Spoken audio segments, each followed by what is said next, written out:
बिस्मिल्लाहिर्रहमानिर्रहीम। अस्सलाम वालेकुम नाज़रीन, आप यूट्यूब चैनल देख रहे हैं। मैं इमरान खान हूँ। नाज़रीन, ईरान की रिटेलिएशन के बाद अमेरिका की जंग, ख़ास तौर पे डोनाल्ड ट्रंप के फ़ैसलों को दुनिया पागलपन की तरह देख रही है और इसकी वजह से अमेरिका को काफ़ी नुकसान हो रहा है। ईरान ने एक मिथ तोड़ दी है। इससे पहले आपको याद होगा, पिछले साल ईरान ने एक और मिथ तोड़ी थी कि इसराइल के ऊपर कोई बम गिर नहीं सकता और वहाँ कोई आयरन डोम नाम की कोई बहुत बड़ी कोई बला है और उसको कोई डिसीव नहीं कर सकता, उसको कोई भी बम या मिसाइल क्रॉस नहीं कर सकता। हम ये बात जो है वो कई सालों से सुनते चले आ रहे थे, पूरी दुनिया इसमें बिलीव करती थी। लेकिन ईरान ने ख़ास तरीके से वहाँ पे बम मारे, ड्रोन्स मारे। वो तरीकाकार ये है कि ये स्लो और तेज़ रफ्तार हथियारों को इकट्ठा भेजते हैं। यानी पहले स्लो रफ्तार, जो बहुत कम रफ्तार है जिनकी हथियारों की, जैसे ड्रोन्स हैं, उनको भेजते हैं। फिर उनके बीच में जब वो पहुँचने वाले होते हैं बिल्कुल करीब, फिर पीछे से तेज़ रफ्तार हथियारों को भेजते हैं। तो ये धोखा देते हैं, डिसीव करते हैं और एक जंगी हिकमत अमली है। तो पहली मर्तबा हमने देखा कि आयरन डोम को क्रॉस करके इसराइली शहरों में बम गिर रहे थे। तो ये एक मिथ टूट गई थी। अमेरिका को कोई नहीं मार सकता। अमेरिका की बेसेस या उसके बहरी जहाज़ या उसके एसेट्स महफूज हैं, वो दुनिया के जिस मर्जी कोने में जा सकता है। ये भी एक अमेरिका का बहुत बड़ा एक वो बना हुआ था इमेज कि इसको कोई चैलेंज नहीं कर सकता। ईरान ने वो भी तोड़ दी मिथ कि अमेरिका को भी मार पड़ती है, उसके फौजी भी मारे जा सकते हैं, उसके ऊपर मिसाइल भी मारे जा सकते हैं और ये भी मुमकिन है कि अमेरिका के रेडार कम्युनिकेशन तबाह की जाए, उसके अड्डे तबाह किए जाएं और वो बमों को रोकने में या मिसाइलों को रोकने में कामयाब ना हो। तो ये मिथ टूटने के बाद ना अमेरिका अपनी वक़्त खो रहा है। जो चाइनीज़ प्रोफेसर जियांग है, उन्होंने जो बात की वो ऐसा लगता है कि दुरुस्त साबित हो जाएगी अगले चंद महीनों में या ज़्यादा से ज़्यादा चंद सालों में, कि वर्ल्ड ऑर्डर तब्दील हो जाएगा। अमेरिका की बालादस्ती दुनिया के ऊपर वैसी नहीं रहेगी जैसी पहले थी। ये जो मैंने तमहीद बांधी है, ये कुछ वाक़यात हुए जिनकी वजह से बांधी। सबसे पहले जो एक चीज़ हुई है जो अमेरिका को हिलाकर रख देगी, वो अरब ममालिक की सरमायाकारी के हवाले से है। बरतानवी और अमरीकी अखबारात इसको लिख रहे हैं। ज़्यादातर अमरीकी अखबारात ने इसके ऊपर तहकीकात की हैं। फाइनेंशियल टाइम की रिपोर्ट है। वो ये कहते हैं कि जो अरब ममालिक ने सरमायाकारी की है अमेरिका में और जो मुआहदे कर रखे हैं अमरीकी कंपनियों के साथ, और इसके लिए डोनाल्ड ट्रंप ने बड़ा काम किया था। डोनाल्ड ट्रंप ने अमरीका का सदर बनने के बाद सबसे पहले मिडल ईस्ट का एक दौरा किया था। सऊदी अरब, यूएई, कतर, आपको याद होगा, इन मुल्कों में गए थे। और तब डोनाल्ड ट्रंप को लगभग $2 ट्रिलियन से ज़्यादा की इन्वेस्टमेंट के वादे हुए थे, एमओयू साइन हुए थे, फिर मुआहदे भी हो गए थे बहुत सारे। तो ये पैसा अमेरिका की इकॉनमी को बहुत ज़बरदस्त तरीके से उठा सकता था। अब अरब ममालिक का पैसा अमेरिका में इन्वेस्ट हो जाए तो ये तो अमेरिका को बहुत फ़ायदा है। लेकिन इस वक्त जो रिपोर्ट आई है वो ये कह रही है कि 4 अरब ममालिक में से 3 ऐसे हैं जो बहुत सारे मुआहदे अमेरिका के साथ मुअत्तल करने जा रहे हैं इस जंग के नतीजे में। यानी अरबों को ये प्रॉब्लम हो गया ना कि ये तो हमारा तहफ़्फ़ुज़ ही नहीं कर सकते। अमेरिका को पैसा क्यों देते थे, वहाँ पे इन्वेस्टमेंट क्यों करते थे? इन्वेस्टमेंट आप चाइना में कर सकते हैं, यूरोप में कर सकते हैं, ये इन्वेस्टमेंट अपने ममालिक में कर सकते हैं, पाकिस्तान इंडिया में इन्वेस्टमेंट कर सकते हैं। यहाँ पे तो मुनाफा भी बहुत है, लेबर भी सस्ती है। लेकिन ये इन्वेस्टमेंट लेकर वहाँ क्यों जा रहे थे अमेरिका में? क्योंकि उसके बदले में अमेरिका तहफ़्फ़ुज़ भी देता था। तो अमेरिका तहफ़्फ़ुज़ करने में नाकाम रहा अरबों के। अब वो ये सोच रहे हैं, 4 में से 3 मुल्क, ये दावा किया गया है। 4 मुल्क कौन से हैं? सऊदी अरब, यूएई, कतर और कुवैत। अब इनमें से 3 ममालिक ऐसे हैं जो अपने मुआहदे मुअत्तल करने के बारे में सोच रहे हैं और वो ये कर लेंगे। ये इसके अंदर बताया गया कि बहुत इम्कान है कि वो ऐसा कर लेंगे। ये अमेरिका की रीढ़ की हड्डी को हिला के रख देगा, क्योंकि अमेरिका ने अपनी बहुत सारी प्लानिंग और मनसूबाबंदी इन चीज़ों को सामने रख के की है। अब देखते हैं। दूसरा, आपको याद है इंडोनेशिया के सदर ने किस तरीके से डोनाल्ड ट्रंप के साथ बातचीत की थी, जिसकी ऑडियो भी बाद में आ गई थी। यानी शहबाज शरीफ के बाद अगर किसी आदमी ने सबसे ज़्यादा नंबर कमाए हैं और कमाल किस्म की डोनाल्ड ट्रंप की बूट पॉलिश की है तो वो इंडोनेशिया के सदर ने की है। अब वो इंडोनेशिया भी आंखें दिखाना शुरू हो गया है और जो स्टेटमेंट आया इंडोनेशिया के वज़ीर ख़ारजा की जानिब से, वो स्टेटमेंट सुनने वाला है। मैं आपको बताता हूँ, उन्होंने डोनाल्ड ट्रंप को धोखेबाज ही करार दे दिया है। यानी ट्रंप ने जनवरी 2026 में बोर्ड ऑफ पीस बनाया जिसका मकसद गजा में अमन कायम करना था। इंडोनेशिया इसमें शामिल हुआ, फौजी भेजने का वादा किया और तजारती रियायतें भी दी। लेकिन मार्च 2026 में अमेरिका और इसराइल ने खुद ईरान पर हमला कर दिया, जिससे पूरे इलाके में जंग भड़क उठी।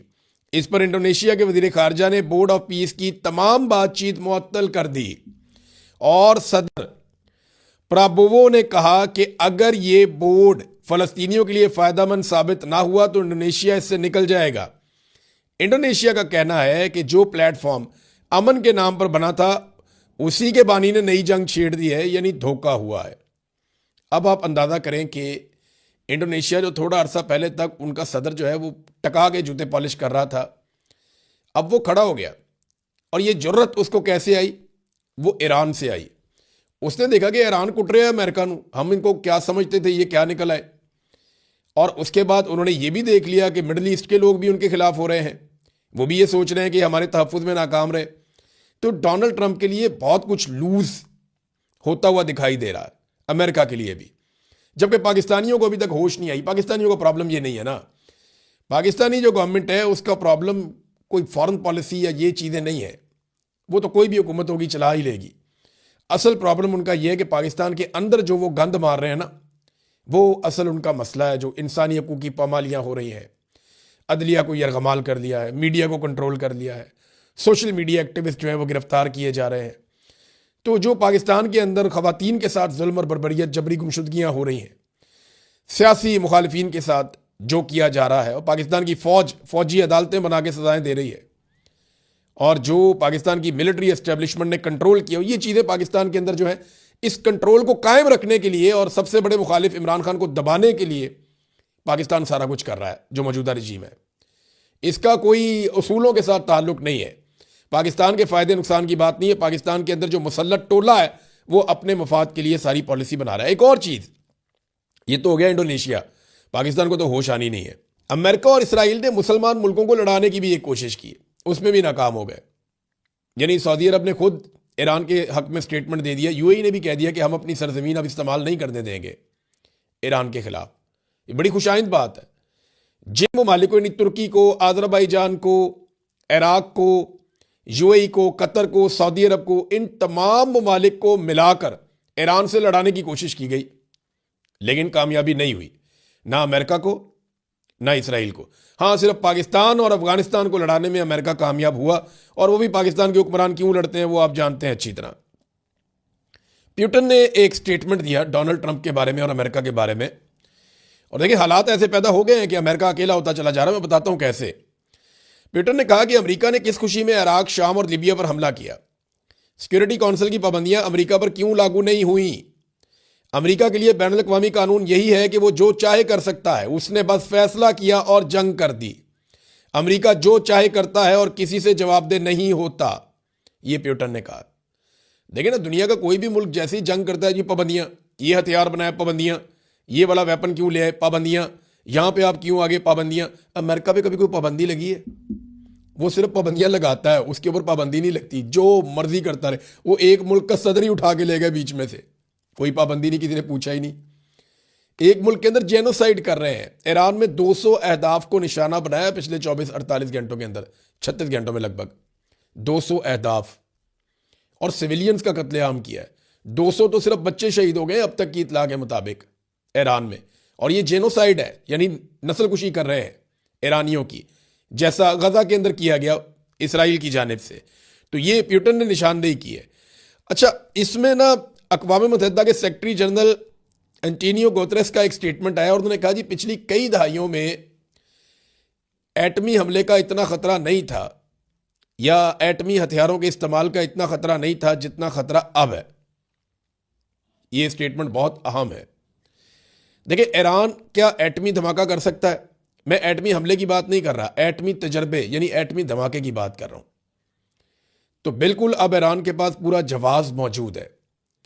लेकिन अगर ईरान ने बार बार के हमलों से और लड़ाई से बचना है, तो उन्हें एक ऐसा हथियार अब चाहिए होगा जिससे इसराइल की बोलती बंद हो जाए। यानी अगर ईरान के पास एटम बम हो तो इसराइल कभी भी उसके साथ झगड़ा नहीं करेगा, पटाखा भी नहीं चलाएगा। वो यही सोचेगा कि ये तो इनको मारने की आदत है ईरानियों को, ये तो मारते हैं आगे से, ये नूरा कुश्ती तो नहीं करते। ना ये इंतज़ार करते हैं, ना ये लिहाज करते हैं, तो ये एटम बम मार देंगे। लिहाजा जिस दिन ईरान के पास एटम बम आ गया, इसराइल की तरफ से उसको खैर हो जाएगी और अमेरिकन भी फिर आहिस्ता आहिस्ता पीछे हट जाएंगे, क्योंकि फिर उन्हें सिर्फ कुछ मिसाइल चाहिए होंगे, जैसे शुमाली कोरिया के पास है। शुमाली कोरिया को कोई नहीं छेड़ता, जो मर्जी करे। उन्होंने इंसानी हकूक की पामालियों की तारीख रकम कर दी अपने मुल्क के अंदर। शुमाली कोरिया को एक जेल बनाकर रख दिया, उस मुल्क से बाहर कोई नहीं जा सकता। वहां पे एक आदमी कोई हुकूमत के खिलाफ कोई चीज करे तो पूरा का पूरा खानदान उठाते हैं। वो अजीब किस्म का मुल्क है वो, लेकिन कोई पूछ नहीं सकता, बात ही नहीं कर सकता, क्योंकि एटम बम है, मिसाइल है। तो ईरान को जो है वो ताकत हासिल करनी पड़ेगी, और बहुत मुमकिन है कि ईरान कोई तजर्बा ऐसा कर दे आने वाले दिनों में जिसके बाद ये लड़ाई ना सिर्फ ख़त्म हो जाए बल्कि हमेशा के लिए बंद ही हो जाए। फिर ट्रंप ने ना एक दावा किया था शुरू में, और ये अब आलमी सतह पे मीडिया पे छप रही हैं चीज़ें, यूरोप में ये चीज़ें बहुत छप रही हैं कि ट्रंप ने पहले सबसे ना कुछ ममालिक को ये कहा था कि हम 4 दिन के अंदर ये जंग ख़त्म कर देंगे। ट्रंप का अंदाज़ा भी यही था। फिर बाद में कहा नहीं जी, हमें 4 हफ्ते लग जाएंगे, और अब पेंटागन ये बता रहा है कि इसमें 6 महीने भी लग सकते हैं। तो ये वाकई एक दलदल बनती जा रही है अमेरिका के लिए, ट्रंप के लिए। और कतर ने खबरदार किया है, कतर के जो वज़ीर तवानाई हैं उन्होंने कहा जी अगर ये सूरत हाल जो इस वक्त बनी हुई है आबनाए हुर्मुज़ में, अगर ये सूरत हाल प्रलॉन्ग कर जाती है 2-3 हफ्ते, ज़्यादा टाइम नहीं बता रहे, अगर 2-3 हफ्ते ऐसा होता है तो इसके नतीजे में क्या होगा? इसके नतीजे में आलमी मंडी में पेट्रोल की कीमत दोगुनी हो जाएगी। यानी जो 68 पे प्राइस थी जंग शुरू होने से पहले, वो $150 तक वो कह रहे हैं चली जाएगी फी बैरल। और ये बहुत बड़ा झटका होगा आलमी मंडी को, और पूरी दुनिया के अंदर जो है तरक्याती मामला रुक जाएंगे, एक बहुत बड़ा बहरान पैदा हो जाएगा। ये बात कतर ने कही है और उन्होंने खबरदार किया है। बरतानिया, इटली, स्पेन, फ्रांस, जर्मनी और इन समेत बहुत सारे और मुल्क हैं जो अमेरिका के बड़े शानदार इत्तेहादी हुआ करते थे, आंखें बंद करके अमेरिका के साथ मिलकर अटैक करते थे दूसरे मुल्कों पे। कनाडा भी एक है। इन मुल्कों ने तो कभी सोचा ही नहीं था, अपने दिमाग से काम ही नहीं लिया था। जैसे ही अमेरिका ने कहा इधर अटैक, ये सारे साथ चले जाते थे, उधर अटैक, ये सारे साथ चले जाते थे। इराक पे अटैक हुआ, शाम पे हुआ, अफगानिस्तान पे हुआ, लीबिया पे हुआ, ये सारे साथ जाते थे, हमेशा जाते थे, कभी सवाल नहीं किया इन्होंने। लेकिन अब ये ममालिक डोनाल्ड ट्रंप की लड़ाई का हिस्सा नहीं बन रहे। ये बहुत बड़ी पेशरफ्त है। वो इस लड़ाई को डोनाल्ड ट्रंप का गलत कदम समझ रहे हैं। यानी एक तरफ मुज़ाकरात हो रहे थे और फिर धोखा देकर ईरान के ऊपर हमला किया गया। तो अब वो कंट्रोल अमेरिका का यूरोप के ऊपर या मगरबी उन ममालिक के ऊपर जो अनकंडीशनल सपोर्ट करते थे अमेरिका को, उनके रिजीम को, उनकी किसी भी हुकूमत को, वो अब अमेरिका को हासिल नहीं है सहूलत। तो ये वाली सहूलत अब मैसर नहीं है, तो कमज़ोर हो रहा है। डोनाल्ड ट्रंप की गलती जो है या वो पागलपन जो है, एक जंगी जुनून, क्योंकि देखे ना एक मुल्क का सदर उठा लिया तो कॉन्फिडेंस ही कुछ और हो गया उसका। इसको मार, उसको खैंच। शहबाज शरीफ जैसे लोगों ने वो पॉलिश की, जिधर देखा सलूट मार दिया, उसका दिमाग खराब हो गया कि मैं कुछ भी कर सकता हूं, किसी को भी छेड़ सकता हूं। वो उस चक्कर के अंदर जो है ना, हालांकि ईरान को बहुत मार पड़ रही है, ईरान के अंदर इतनी दवाई फैला दी है इसराइल ने और अमेरिका ने कि उसकी कोई मिसाल नहीं मिलती। इतनी बम्बारमेंट इन्होंने जिस तरह अफगानिस्तान पे की थी या जिस तरह इन्होंने इराक के ऊपर की है, उससे ज़्यादा बम्बारमेंट ईरान के ऊपर कर रहे हैं। लेकिन चेन ऑफ कमांड उनकी नहीं टूट रही और वो वापस जवाब दे रहे हैं। देखिए ना, जो ईरान ने ऑफिशियल स्टेटमेंट दिया, उन्होंने कहा जी अब तक जो हमने हथियार चलाए हैं ये 2010 से पहले वाले थे। ये ऑफिशियल स्टेटमेंट है उनका। उन्होंने कहा 2010 से पहले वाले हथियार हमने चलाए हैं, उसके बाद वाले हथियार अब हम चलाना शुरू कर रहे हैं, और अब जदीद हथियार आएंगे जो हम चलाएंगे। और इसके अंदर उन्होंने बताया जी हमारे बैलिस्टिक मिसाइल्स हैं कुछ, और हाइपरसोनिक मिसाइल्स हैं, और ये बेहतर हैं, अहदाफ के ऊपर बेहतरीन जाते हैं। अब डोनाल्ड ट्रंप ने ये कर दिया अमेरिका के साथ। ट्रंप के लिए दुआएं शुरू हो गई हैं अमेरिका में। वो एक वीडियो भी आई है जिसमें बहुत सारे ऐसे मजहबी टाइप के लोग खड़े हैं, औरतें और बंदे, वो डोनाल्ड ट्रंप के कंधों पे, बाजुओं पे हाथ रख के तो उसके लिए दुआएं कर रहे हैं। तो अब मामला जो है ना वो दुआओं पे आ गया, और अमेरिका की तरफ से बहुत सारे लोगों ने इसको मजहबी जंग बनाने की कोशिश की है। यानी इसराइल की जानिब से, अमेरिका की जानिब से वो इसको मजहबी जंग का रंग देना शुरू हो गए। देखिए ना, मामला शुरू हुआ था जी इनके पास ये वाले हथियार नहीं होने चाहिए, लेकिन ये दुनिया के लिए खतरा है, लेकिन ये एटम बम बना रहे। मामला कहां से शुरू हुआ था? अब मजहबी जंग पे आ गया। अगर तो आपने हथियार खत्म करने थे तो आप स्कूलों पे अटैक क्यों कर रहे हैं? और वो साबित हो चुका है कि स्कूल के ऊपर अटैक अमेरिका ने किया था, इसराइल ने नहीं किया था, जिसके ऊपर ईरान में बहुत गमो गुस्सा है। नाजरीन, जो सैटेलाइट कंपनियां हैं बैनुल अक़वामी, उन पर भी दबाव डाला जा रहा है अमेरिका की जानिब से कि जो फुटेज है वो जारी ना करें, तस्वीर जारी ना करें, क्योंकि सैटेलाइट वाली तस्वीर जब आती हैं तो उनका कंपैरिजन करके पता कर लेते हैं लोग कि अमरीकी अड्डे कितने पहले थे और कितने अब हैं, यानी किस हालत में थे और अब किस हालत में, इनके रडार पहले किस हालत में थे अब कैसे हैं, इनके कम्युनिकेशन सिस्टम पहले कैसे थे अब कैसे हैं। तो सैटेलाइट तस्वीर बनाने वाली जो मुख्तलिफ कंपनीज़ हैं उनके ऊपर भी दबाव डाला जा रहा है कि आप फौरी तौर पर जारी ना करें, बेशक उसमें टाइम ले लें, 3-4 दिन के बाद जारी करें, लेकिन फौरी तौर पे जारी ना करें। इसराइल भी रोक रहा है कि इसराइल के अंदर जो तबाही और बर्बादी है, बहुत सारा मलबा वहाँ पे पड़ा हुआ है, उसकी कवरेज ना करे आलमी मीडिया, जबकि ईरान में ऐसा कुछ नहीं है, वो कहते हैं जी कर लें। और मैंने आपको पहले भी बताया था, मैं आपको फिर बता रहा हूँ कि इसराइली शहरी, ये 1 हफ्ते की लड़ाई है, इसके अंदर ज़हनी मरीज बनते जा रहे हैं। वो नीचे बंकर्स के अंदर हैं, वो नीचे सुरंगों के अंदर है, ज़ेर ज़मीन जो उनकी पनाहगाहें हैं उसके अंदर है, और वो ज़हनी मरीज बन रहे हैं। थोड़ी थोड़ी देर बाद धमाकों की आवाज़ें आती हैं, सारा दिन वहाँ सायरन बजते रहते हैं, तो वो ज़हनी कोफ्त का और बीमारियों का शिकार हो रहे हैं, एक तनाव का शिकार हो रहे हैं। जबकि ईरानी जिनकी इतनी सारी शहादतें हो गई, वो सड़कों पे फिर रहे हैं, इकट्ठे होकर एहतजाज करते हैं। वो एक जगह पे ईरानी एहतजाज करते हैं, वहाँ धमाके हुए और वो वहाँ से हिले भी नहीं, वहीं खड़े होकर उन्होंने खैबर खैबर के नारे लगाना शुरू कर दिए, हैदर हैदर के नारे लगाना शुरू कर दिए। ये नारे उन्हें ताकत देते हैं, वो आज़ाद होते चले जा रहे हैं और ये तनाव का और बीमारियों का शिकार होते चले जा रहे हैं, और ये फोबिया में मुब्तला हो जाएगी पूरी की पूरी कौम, जो इसराइल इनके साथ करवा रहा है इस वक्त। नाज़रीन, पाकिस्तान के लिए एक और बहुत बड़ी प्रॉब्लम खड़ी हो गई है पाकिस्तान की हुकूमत के लिए। वो प्रॉब्लम आपको बताने से पहले मैं आपको ये बताना चाहता हूँ कि पाकिस्तान ने कर्जे कितने ले लिए।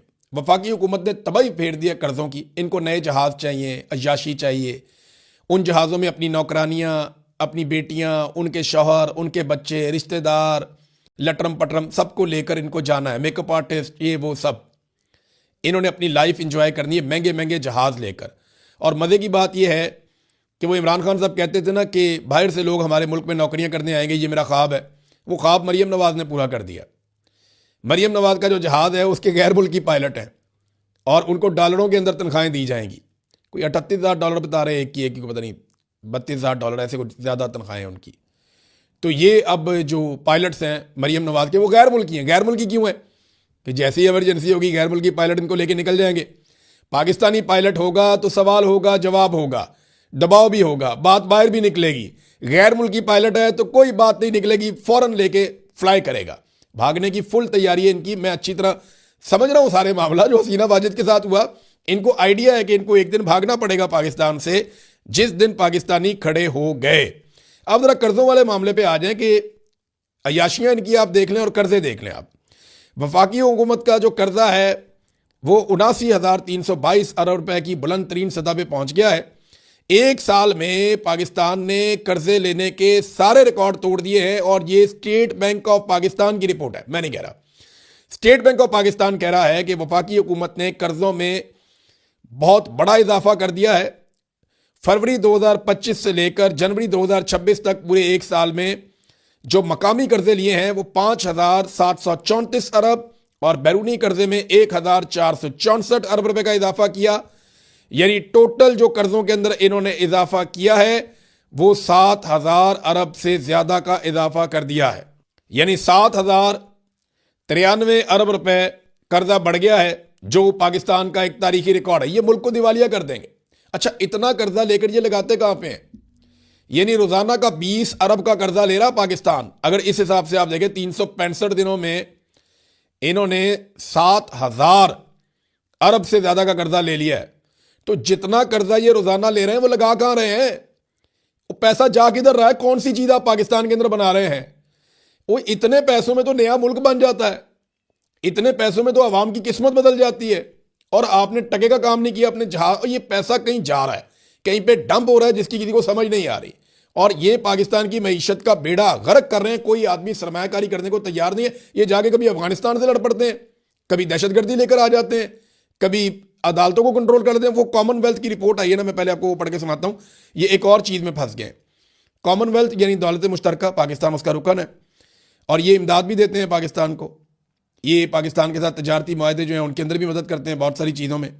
इन्होंने शहबाज शरीफ और इसहाक डार को तलब कर लिया आमराना तर्ज हुकूमत पर जवाब दो आकर, फौजी अदालतों के मामले पर, अदलिया की आज़ादी जो सलब की गई उस मामले पर, इजहार राय पर जो पाबंदियां लगाई गई हैं इस मामले पर, कानून की हुक्मरानी और दौलत मुश्तरका के चार्टर में दर्ज दीगर उसूलों की जो खिलाफ वर्जियाँ की जा रही हैं उस मामले पर, खसूसन जो हालिया आइनी तरामीम की गई हैं इन मामलात पर, सोशल मीडिया पे होने वाली गिरफ्तारियों पर, जबरी गुमशुदगियों पर और इमरान खान की मुसलसल कैद पर। डार साहब ने तो बहाना बना दिया कि जनाब ईरान की जंग लगी हुई मैं नहीं आ सकता। तो उन्होंने कहा जी पहले आप हमें खत लिखकर जवाब दें इन सारे सवालों का जो हमने आपको भिजवाया है। ये कर क्या सकते हैं, ये सरजनिश कर सकते हैं, तहकीकात करवा सकते हैं और पाकिस्तान की रुकनीत मुअत्तल भी कर सकते हैं। ये 2 मरतबा पाकिस्तान की रुकनीत पहले मुअत्तल हुई है। 1999 में जब मुशर्रफ ने मार्शल लॉ लगाया था और उसके बाद 2007 में जब मुशर्रफ ने इमरजेंसी लगाई थी तो पाकिस्तान की रुकनीत 2 मरतबा मुअत्तल हुई है। और अब कॉमनवेल्थ में पाकिस्तान की रुकनीत खतरे में पड़ सकती है अगर इन्होंने मुतमईन ना किया तो। कॉमनवेल्थ की सेक्रेटरी हैं शर्ली बोचवे, इन्होंने ये लेटर लिखा, इन्होंने कहा जवाब दें अब इसमें पाकिस्तान को और नुकसान क्या हो सकता है। इमदाद की बंदिश हो सकती है, तजारती पाबंदियां लग सकती है पाकिस्तान के ऊपर। तो ये एक और मुसीबत में पाकिस्तान की हुकूमत फंस गई है अपनी हरकतों की वजह से, क्योंकि बाज तो इन्होंने आना नहीं है। खौफ इनको सिर्फ ये है कि इमरान खान बाहर आ गया तो पता नहीं आसिम मुनीर साहब के साथ क्या करेगा। तो आसिम मुनीर साहब अपने खौफ के बुत को नहीं तोड़ रहे और उसकी वजह से पूरा पाकिस्तान सफर कर रहा है। पाकिस्तान का इदारा और पाकिस्तान की अवाम इतनी दूर चले गए हैं, इतनी बड़ी खलीज पैदा हो गई है जो हम तसव्वुर भी नहीं कर सकते थे, और ये सिर्फ एक शख्स की जिद और अना की वजह से हुआ। अब तक के लिए इतना ही, अपना ख्याल रखिएगा, अपने चैनल का भी। अल्लाह हाफ़िज़।